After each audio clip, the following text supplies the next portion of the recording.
Good morning दोस्तों। पिछले video में हमने आपको जो बताया था वो भोजन के मुख्य अवयव पढ़ा रहे थे और भोजन के मुख्य अवयव में विटामिन पढ़ा रहे थे और विटामिन के बारे में हमने बताया था कि विटामिन ऐसे खाद्य पदार्थ होते हैं जो हमें रोग प्रतिरक्षी उत्पन्न करते हैं, हमारी जैविक उपपचय क्रियाओं में भाग लेते हैं। और हमने ये भी बताया था कि विटामिन दो प्रकार के होते हैं, जल में घुलनशील और वसा में घुलनशील। और जल में घुलनशील विटामिन बी और सी के बारे में हमने बात कर ली थी।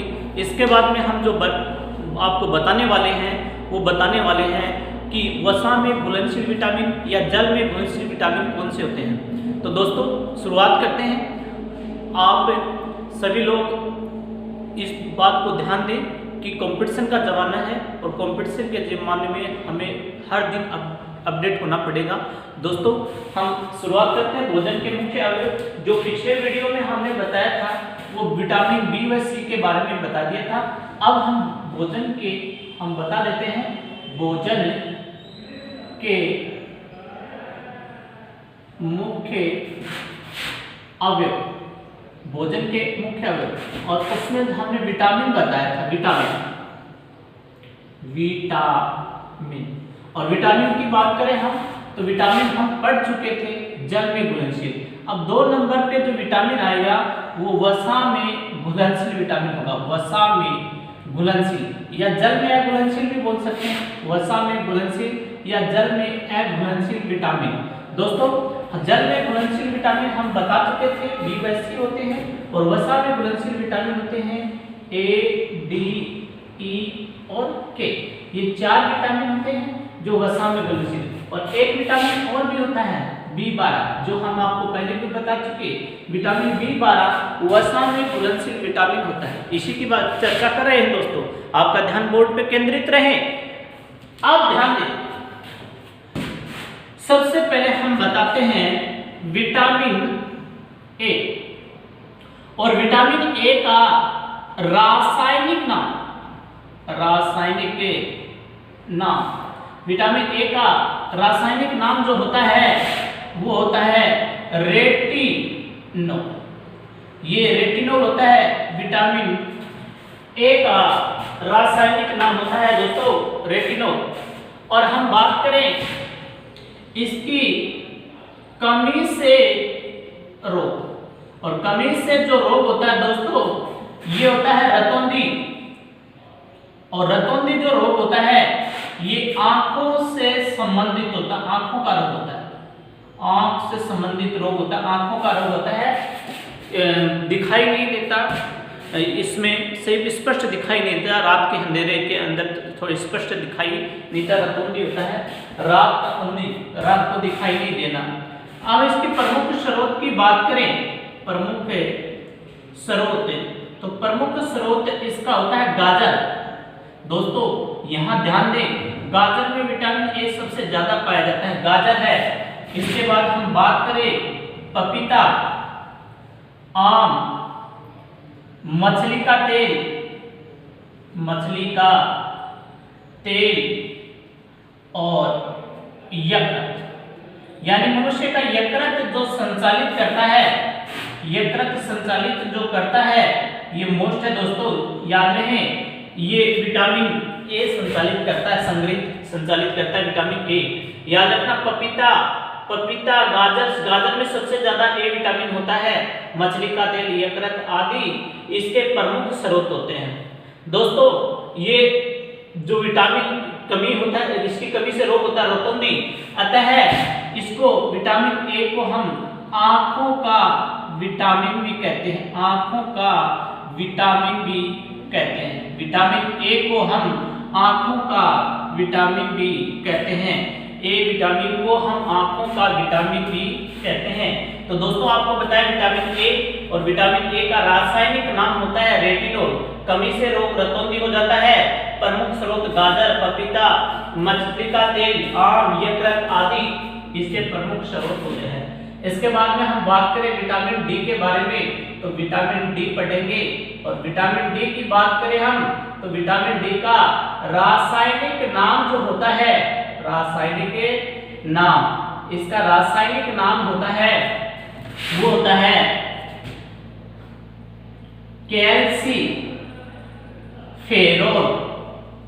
इसका रासायनिक नाम होता है दोस्तों कैल्सीफेरोल होता है, रासायनिक नाम होता है कैल्सीफेरोल। और इसकी कमी से जो रोग होता है दोस्तों प्यारे विद्यार्थियों, वो होता है कमी से रोग रिकेट्स, कमी से जो रोग होता है रिकेट्स होता है। ये इस रोग को, रिकेट्स रोग को सूखा रोग भी कहते हैं, सूखा रोग। हड्डियां कमजोर हो जाती हैं, हड्डियों का कमजोर होना, कमजोर हो जाती, सूख जाती हैं, कमजोर होना यानी रिकेट्स रोग होता है। प्रमुख स्रोत की बात करें हम विटामिन डी के प्रमुख स्रोत, और इसके जो प्रमुख स्रोत होते हैं प्यारे विद्यार्थियों, वो प्यारे विद्यार्थियों प्रमुख स्रोत होता है सूर्य का प्रकाश, सूर्य का प्रकाश। और सूर्य का प्रकाश एक प्राकृतिक स्रोत होता है, प्राकृतिक स्रोत, सूर्य का प्रकाश एक प्राकृतिक स्रोत होता है। अतः ये जो विटामिन डी होता है ये प्राकृतिक रूप से प्राप्त होने वाला विटामिन है। याद रखें, इसके बाद में मांस है, मछली का तेल, दूध, वह हरी सब्जियां इसके प्रमुख स्रोत होते हैं। हरी सब्जियां इसके प्रमुख स्रोत होते हैं। या हम ये कहें कि मांस है, हरी सब्जियां इसके प्रमुख स्रोत होते हैं। दोस्तों याद रखना, विटामिन जो डी होता है ये शरीर में सबसे तेजी से बनने वाला विटामिन होता है। और याद रखना ये सूर्य से प्राप्त होता है, और सूर्य से प्राप्त होता है, इसीलिए ये प्राकृतिक रूप से प्राप्त होने वाला एकमात्र विटामिन है। तो हम 2-3 बातें और करते हैं यहाँ पे, तो ध्यान दें। सबसे तेजी से बनने वाला विटामिन, सबसे तेजी से बनने वाला विटामिन, सबसे तेजी से बनने वाला विटामिन, मनुष्य शरीर में सबसे तेजी से बनने वाला जो विटामिन होता है, सबसे तेजी से बनने वाला विटामिन होता है, वो विटामिन जो होता है डी, सबसे तेजी से बनता है। विटामिन डी है ये सबसे तेजी से प्राकृतिक रूप से प्राप्त होने वाला एकमात्र विटामिन, प्राकृतिक रूप से प्राप्त होने वाला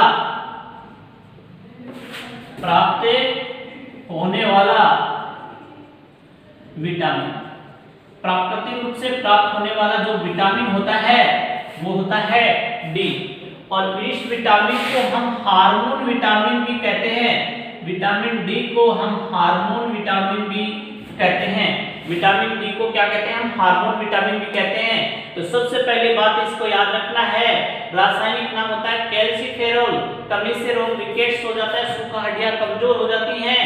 और प्रमुख स्रोत सूर्य का प्रकाश, सूर्य के प्रकाश से हमें प्राकृतिक रूप से जो विटामिन प्राप्त होता है वो डी। और सबसे तेजी से हमारे शरीर में बनने वाला जो विटामिन होता है दोस्तों प्यारे विद्यार्थियों वो डी होता है। और याद रहे विटामिन डी को हम हार्मोन विटामिन भी कहते हैं। इसी को क्रम को आगे बढ़ाते हुए हम बताएंगे विटामिन ई और के के बारे में। इसी क्रम को हम आगे बढ़ाएंगे और विटामिन ई और के बारे में आपको बताएंगे। जल में घुलनशील विटामिन हम पिछले वीडियो में पढ़ा चुके हैं। अभी जो आपको बता रहे हैं वो वसा में घुलनशील विटामिन बता रहे हैं। और वसा में घुलनशील विटामिन ए बता दिया, डी बता दिया। अब आपको बताएंगे ई, इसके बाद बताएंगे के। सबसे पहले हमने बताया ए, इसके बाद डी बताया। अब विटामिन ई का नंबर है। विटामिन ई की बात करें हम तो विटामिन ई का रासायनिक नाम, विटामिन ई और विटामिन ई का रासायनिक नाम, और रासायनिक नाम इसका जो होता है दोस्तों वो होता है टेकोफेरोल। इसका रासायनिक नाम होता है टेकोफेरोल। दोस्तों याद रहे इसकी कमी से जो रोग होता है, कमी से रोग वो होता होता है नपुंसकता यानी बांझपन भी कह सकते हैं इसको, या बोल सकते हैं जनन क्षमता कम होना, जनन क्षमता कम होना, जनन क्षमता कम होना यानी जनन क्षमता कम हो जाती है। इसके प्रमुख स्रोत की बात करें, प्रमुख स्रोत, और इसके जो प्रमुख स्रोत होते हैं वो होते हैं प्यारे विद्यार्थियों अंकुरित अनाज, अंकुरित मोटे अनाज होते हैं, अनाज अंकुरित अनाज है, फल व हरी सब्जियां, फल व हरी सब्जियां इसके प्रमुख स्रोत होते हैं, हरी सब्जियां फल व इनके प्रमुख स्रोत होते हैं प्यारे विद्यार्थियों। इसके बाद हम बात करते हैं इसके उपनाम, याद रखना विटामिन ई को हम जनन अंगों का विटामिन भी कहते हैं, जनन अंगों का विटामिन ये कहा जाता, पूछा जाता प्रश्न है कि जनन अंगों का विटामिन किसे कहा जाता है, विटामिन ई को हम जनन अंगों का विटामिन कहते हैं, और इसे हम सौंदर्य का विटामिन कहते हैं, विटामिन ई को सौंदर्य का विटामिन कहा जाता है, सौंदर्य का विटामिन जो कहा जाता है वो विटामिन ई को ही कहा जाता है, जनन अंगों का विटामिन भी ई को कहा जाता है। इसका रासायनिक नाम टेकोफेरोल, जनन क्षमता कम हो जाती है, इसके कमी से रोग होता है। इसके बाद में हम बात करते हैं विटामिन के बारे में, विटामिन के बारे में हम बात करते हैं। विटामिन के की बात करें हम तो इसका रासायनिक जो नाम होता है, रासायनिक नाम, तो रासायनिक नाम इसका जो होता है वो होता है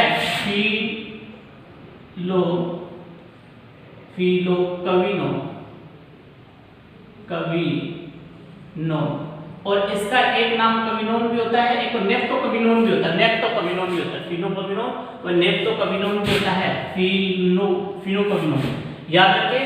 इसका रासायनिक नाम होता है, और कमी से रोग, कमी से जो रोग होता है रक्त का थक्का नहीं बन पाता, रक्त का थक्का नहीं बन पाता, नहीं बनता, याद रखना इसकी कमी से रक्त का थक्का नहीं बन पाता, और इससे रक्त बेहतर रहता है, विटामिन के रक्त इसमें रक्त का थक्का नहीं बन पाता। इसके प्रमुख स्रोत की बात करें, प्रमुख स्रोत की बात करें तो लोह युक्त खाद्य पदार्थ आएंगे, प्रमुख से लोह युक्त खाद्य पदार्थ जैसे हम बात करें पालक है, सेब है, फल है, हरी सब्जियां इसके प्रमुख स्रोत होते हैं।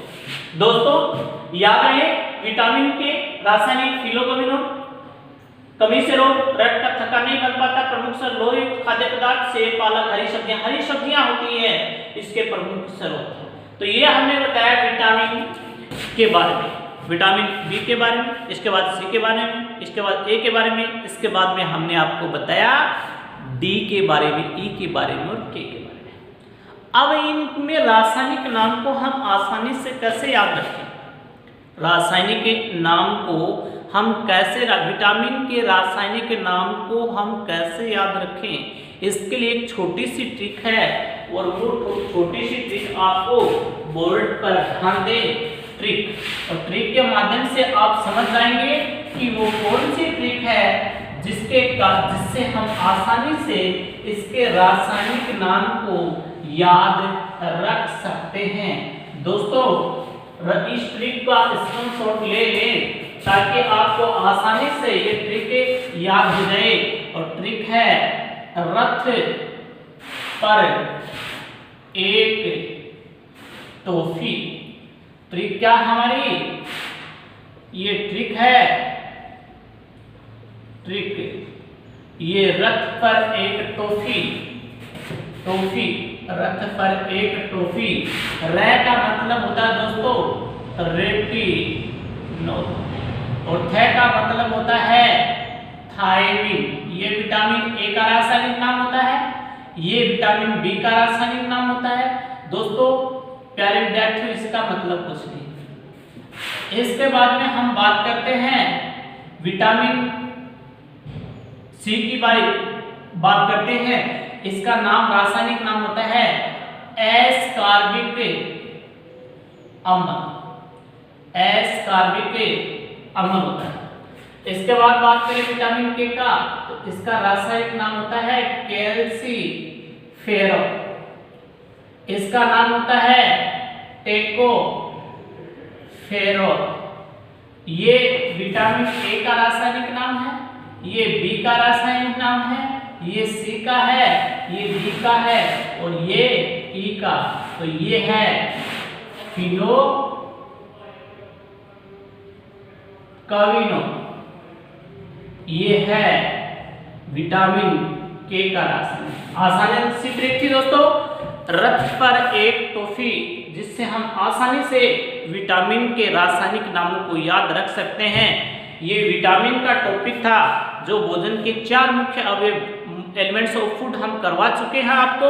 और वो पहला हमने विटामिन, इसके बाद में कार्बोहाइड्रेट, इसके बाद वसा करवाया और अब आपको विटामिन करा दिया। 5वां भोजन का जो मुख्य अवयव आपको कराने जा रहे हैं वो दोस्तों बहुत ही इंपॉर्टेंट है, जल।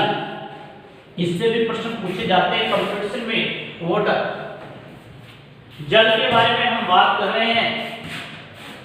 जल, पानी, भोजन का मुख्य अवयव, 5वां मुख्य अवयव जल है। और याद रहे, रहीम जी ने भी कहा है, रहीमन पानी राखिए, बिन पानी सब सुन, पानी गए ना उबरे, मोती मानुष चुन। इसका मतलब ये दोस्तों, पानी शरीर के लिए बहुत ही आवश्यकता है। बिन पानी के लिए मनुष्य भी कुछ नहीं है। पानी का मतलब इज्जत, मनुष्य के लिए इज्जत सबसे बड़ी चीज है। पानी के लिए चून अगर पानी का महत्व है तो सिर्फ पानी के कारण, और जो मोती जो निखरता है वो भी किसके कारण निखरता है? पानी। और मनुष्य के शरीर के लिए भी पानी बहुत आवश्यक है, क्योंकि मानव शरीर में जो पानी पाया जाता है वो 65 से 80% पानी होता है, जल होता है।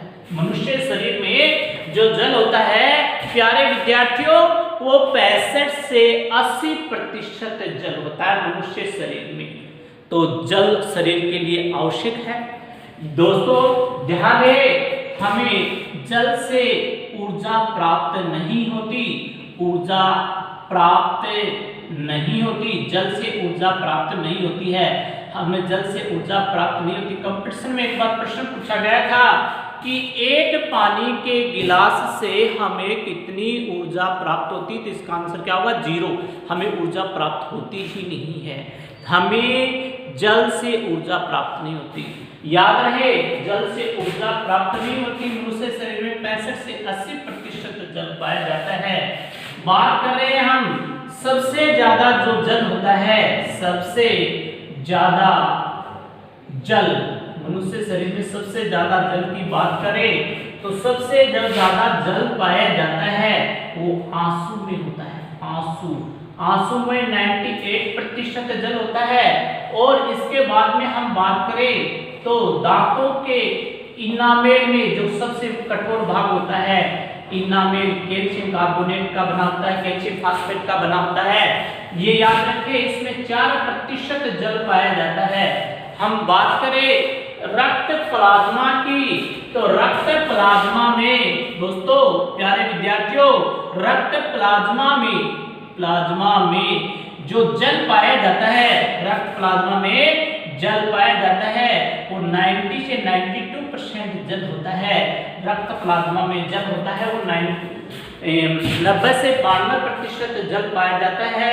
जल से हमें ऊर्जा प्राप्त नहीं होती। हम बात करें यदि हमारे शरीर में पानी की कमी हो जाए या मानव शरीर में पानी की कमी हो जाए, मानव शरीर में पानी की कमी हो जाए तो इसे हम निर्जलीकरण कहेंगे। निर्जलीकरण, मनुष्य शरीर में पानी की कमी हो जाए तो इस पानी की कमी को निर्जलीकरण या डिहाइड्रेशन कहते हैं। डिहाइड्रेशन कहते हैं। मनुष्य शरीर में पानी की कमी को हम डिहाइड्रेशन कहते हैं। निरंतर पानी पीना चाहिए, शरीर में पानी की कमी नहीं आनी चाहिए। शरीर में पानी जितना पिया जा सके उतना पानी पीना चाहिए ताकि शरीर में पानी की कमी नहीं आए और शरीर बीमारियों से बचा रहे। स्वच्छ जल ग्रहण करना, और स्वच्छ जल ग्रहण करने से मनुष्य हमेशा स्वच्छ रहता है। तो जल जीवन का आधार होता है, जल ही जीवन है। बिना जल के हम जीवन की कल्पना नहीं कर सकते, ये आप भली भांति जानते हैं। प्यारे विद्यार्थियों, हमारे बात करते हैं पृथ्वी तल की, तो पृथ्वी तल पर जल जो पाया जाता है वो लगभग 71% जल होता है। अबाउट जो जल होता है वो 71% जल होता है। पृथ्वी तल पर जल पाया जाता है 71%, इसलिए तो पृथ्वी को हम नीला ग्रह कहते हैं। नीला ग्रह क्योंकि ऊपर से देखने पर पृथ्वी हमें नीला जल के कारण नीली दिखाई देती है, इसलिए इसे नीला ग्रह कहते हैं। और याद रखना 71% का 97.5% जल, 97.5% जल खारा है, महासागरीय जल है, महासागरीय जल है। और इसका हम बात करें 2.5% जल, 2.5% जल पीने योग्य है। दोस्तों इसका भी बहुत सारा जल है, ग्लेशियर के में बर्फ के रूप में जमा हुआ है। हम बात करें जल की, तो जल होता है ये तीनों अवस्थाओं में पाया जाता है। तीनों अवस्थाओं में पाया जाता है, जल होता है तीनों अवस्था में पाया जाता है। यानी ठोस अवस्था में भी पाया जाता है, ठोस अवस्था में बर्फ के रूप में, और द्रव अवस्था में होता है जल होता ही है, और गैस अवस्था में ये जो पाया जाता है द्रव अवस्था में, और गैस अवस्था में ये जो पाया जाता है ये वाष्प के रूप में पाया जाता है। याद रहे 0 डिग्री सेंटीग्रेड पर जल बर्फ में बदल जाता है, इसलिए जल का जो फ्रीजिंग पॉइंट है, हिमांक बिंदु है, वो 0 डिग्री सेंटीग्रेड है। और जल को यदि 100 डिग्री सेंटीग्रेड पर गर्म करे तो ये वाष्प में परिवर्तित हो जाता है। तो ये जो 100 डिग्री सेंटीग्रेड होता है ये इसका क्वथनांक बिंदु होता है। क्वथनांक बिंदु जो होता है वो 100 डिग्री सेंटीग्रेड, और जल का हिमांक बिंदु होता है, हिमांक फ्रीजिंग पॉइंट ऑफ वाटर, वो होता है 0 डिग्री सेंटीग्रेड। दोस्तों पृथ्वी तल पर जल तीनों अवस्था में पाया जाता है, ठोस, द्रव, गैस। मनुष्य शरीर के लिए जल बहुत ही आवश्यक है।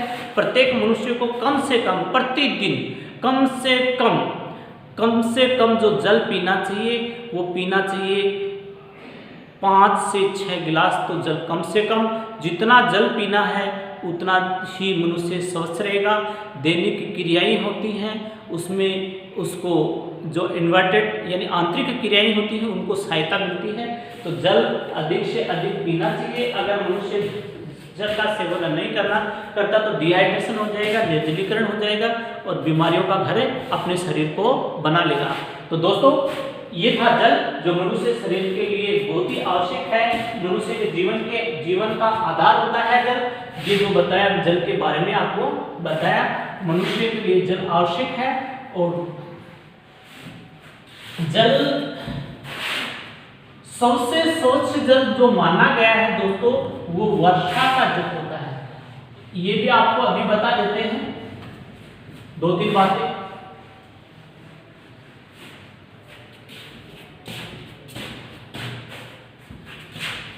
सबसे शुद्ध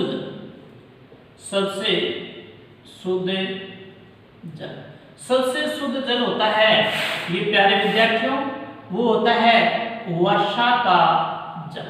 सबसे शुद्ध जल होता है वर्षा का जल, और इसका पीएच मान होता है 7। शुद्ध जल का पीएच मान होता है 7। और इसकी जो प्रकृति होती है, प्रकृति उदासीन होती है, प्रकृति होती है उदासीन। और याद रहे ये जो होता है ये विद्युत का कुचालक होता है, विद्युत का होता है कुचालक। शुद्ध जल विद्युत का कुचालक होता है, इसका pH मान होता है वो 7 होता है, प्रकृति उदासीन होती है और सबसे शुद्ध जल होता है ये वर्षा का जल होता है, सबसे शुद्ध जल वर्षा का जल होता है। तो दोस्तों ये तो जल था जो हमने आपको बताया मनुष्य शरीर के लिए आवश्यक। जल जीवन का आधार, बिना जल के हम जीवन की कल्पना भी नहीं कर सकते। भोजन के मुख्य अवयव का 5वां पार्ट खत्म हो चुका है। इसके बाद में आता है भोजन का मुख्य अवयव का 6वां पार्ट और वो 6 नंबर पे आता है खनिज लवण। खनिज लवण की बात करें हम, सबसे पहले हम बात करते हैं लोहा। लोहा हमारे शरीर के लिए लोहा आवश्यक होता है। एक निश्चित मात्रा शरीर के लोहे की मात्रा आवश्यक होती है, एक निश्चित मात्रा। अगर हमारे शरीर में लोहे की कमी हो जाए, लोहे की कमी, और लोहे की मनुष्य शरीर में यदि कमी हो जाती है इसलिए एनीमिया रोग होता है।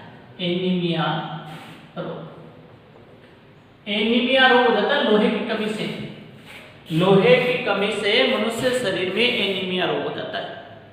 इसके अलावा हम बात करें शरीर में आयोडीन की भी एक संतुलित मात्रा आवश्यक है।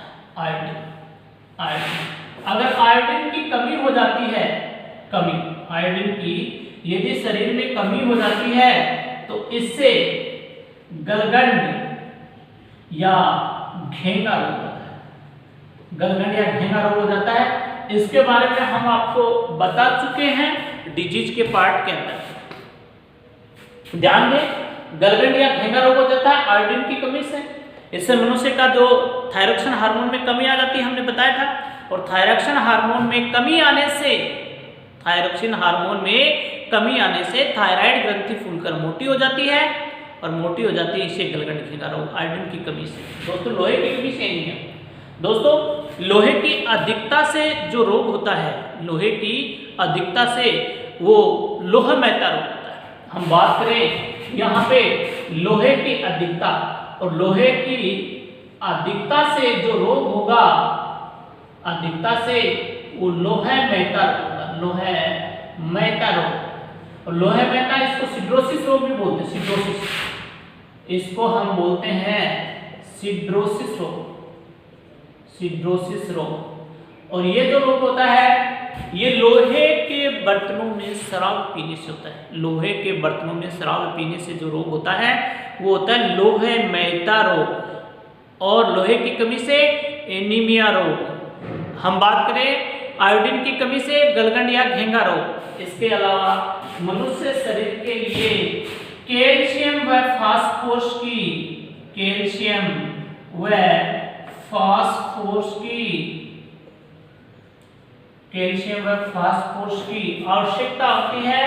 कैल्शियम फास्फोरस मनुष्य शरीर के लिए, हड्डियों के लिए आवश्यक होते हैं, हड्डियों के लिए आवश्यक होते हैं और हड्डियों को मजबूत बनाते हैं। हम बात करें कैल्शियम की तो कैल्शियम मांसपेशियों को लचीला बनाता है, मांसपेशियों को लचीला बनाता है, लचीला बनाता है। कैल्शियम मांसपेशियों को लचीला बनाता है, और कैल्शियम दूध में, फास्फोरस दूध में अच्छी तरह से पाया जाता है। तो दूध अच्छी तरह दूध का सेवन करना चाहिए, दूध को पीना चाहिए। इसके बारे में हम बात करते हैं, आयोडीन की बात कर रहे थे, गलगंड, इसकी कमी से गलगंड। और आयोडीन सबसे ज्यादा जो पाया जाता है, आयोडीन सबसे ज्यादा जो पाया जाता है, सबसे ज्यादा जो पाया जाता है वो समुद्री जल में पाया जाता है, समुद्री जल में सबसे ज्यादा पाया जाता है। और कैल्शियम फास्फोरस हड्डियों के लिए आवश्यक होता है। कैल्शियम की बात करें तो कैल्शियम मांसपेशियों को लचीला बनाता है। दोस्तों इसके अलावा भी सल्फर की सूक्ष्म मात्रा हम बात कर रहे हैं यहां पर सल्फर की सूक्ष्म मात्रा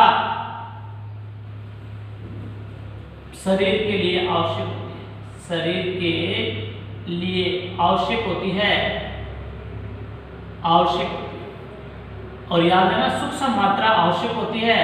यदि हमारे शरीर में ये बात करें सल्फर की पूर्ति कहाँ से होती है, तो याद रखना सल्फर की जो पूर्ति होती है वो लहसुन, प्याज, पत्ता गोभी इन्हीं से होती है।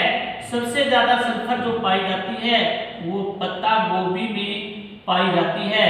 इसके बाद लहसुन में पाई जाती है, लहसुन। और हम बात करें प्याज में पाई जाती है, खाद्य पदार्थ की प्याज की बात करें, प्याज में सल्फर पाया जाता है। दोस्तों हमारे रक्त दाब को जो नियंत्रित करता है वो पोटेशियम करता है, तो पोटेशियम की सूक्ष्म मात्रा भी आवश्यक होती है शरीर के लिए। पोटेशियम की सूक्ष्म मात्रा आवश्यक होता है शरीर के लिए, और यह रक्त दाब को बनाए रखता है, नियंत्रित रखता है, बीपी को नियंत्रित रखता है। इसके अलावा सोडियम की भी सूक्ष्म मात्रा शरीर के लिए आवश्यक होती है। इसके अलावा हम बात करें सोना, चांदी, इसके की भी सूक्ष्म मात्रा शरीर के लिए आवश्यक होती है। अब दोस्तों ये हमने भोजन के 6 मुख्य अवयव बताए और वो सारे क्वेश्चन बता दिए जो कंपटीशन में आते हैं। तो अभी तो आपको इसके बारे में बता दिया। अब इसके बाद में जब आपको बताएंगे इनके क्वेश्चन भी आपको बताए जाएंगे कि कौन कौन से कंपटीशन एग्जाम के अंदर जो क्वेश्चन पूछे गए हैं वो क्वेश्चन कौन कौन से होते हैं। दोस्तों आप इसको अच्छी तरह से पढ़ें। अगर कोई आपके दिमाग में क्वेश्चन हो आप तो हमारे कमेंट बॉक्स में आप जरूर लिखें। दोस्तों धन्यवाद।